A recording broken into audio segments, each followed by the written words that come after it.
ओम शनेश्वराय नमः। शनिवार व्रत कथा। एक बार ब्रह्मांड के नवग्रहों में आपस में विवाद हो गया। वे सभी तय करना चाहते थे कि उनमें से सबसे बड़ा कौन है। इस विवाद का हल निकालने वे सभी देवराज इंद्र के पास पहुंचे। इंद्र ने विवाद से बचने के लिए नवग्रहों से कहा कि धरती पर उज्जैन में विक्रमादित्य नाम का एक राजा है जो सदा न्याय करता है। वही आपके विवाद का निर्णय कर सकता है। इंद्र की बात मान नवग्रह राजा विक्रमादित्य के पास अपनी बात लेकर पहुंचे। राजा जानते थे कि वे जिसे छोटा बताएंगे वह कुपित हो जाएगा, पर वे न्याय की राह नहीं छोड़ना चाहते थे। राजा ने नव धातुओं के 9 सिंहासन बनाए और हर ग्रह को उसके अनुरूप क्रमशः स्थान ग्रहण करने को कहा। इस तरह लोहे का सिंहासन सबसे बाद में था, जो शनिदेव का था। इस तरह शनिदेव को सभी ग्रहों में अंतिम स्थान मिला। इससे शनिदेव राजा पर कुपित हो गए और अपना समय आने पर विक्रमादित्य को दुख देने की चेतावनी देकर चले गए। राजा विक्रमादित्य की शनि की 7.5। समय के साथ राजा विक्रमादित्य की कुंडली में शनि की 7.5 आई। इसी समय शनिदेव घोड़े के सौदागर बनकर राजा के पास आए।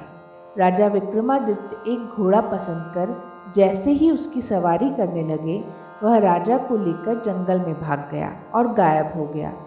जंगल में भटक कर राजा किसी नए देश जा पहुँचे। वहाँ एक शहर में एक सेठ से बात करने लगे। सेठ के यहाँ उनके पहुँचते ही खूब सामान बिका, तो वह प्रसन्न होकर राजा को भोजन कराने घर ले गया। भोजन करते हुए राजा ने देखा कि एक खूंटी पर हार लटका है और वह खूंटी ही उसे निगल रही है।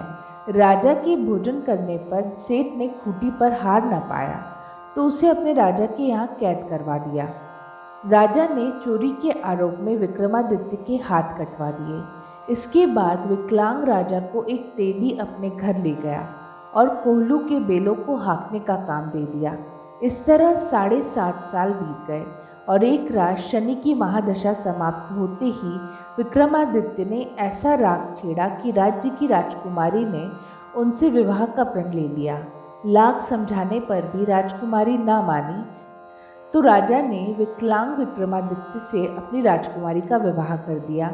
रात्रि में शनिदेव ने विक्रमादित्य के सपने में आकर कहा कि तुमने मुझे सबसे छोटा ठहराया था ना, अब देखो मेरा ताप और बताओ कि किस ग्रह में मेरे जितना प्रकोप है।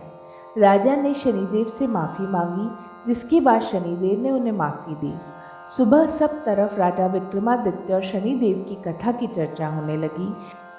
विक्रमादित्य की जानकारी मिलते ही वह व्यापारी भी माफ़ी मांगने आया और उन्हें फिर भोजन का निमंत्रण दे दिया।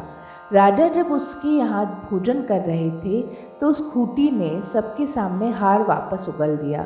इस तरह सभी के सामने स्पष्ट हो गया कि राजा ने चोरी नहीं की थी।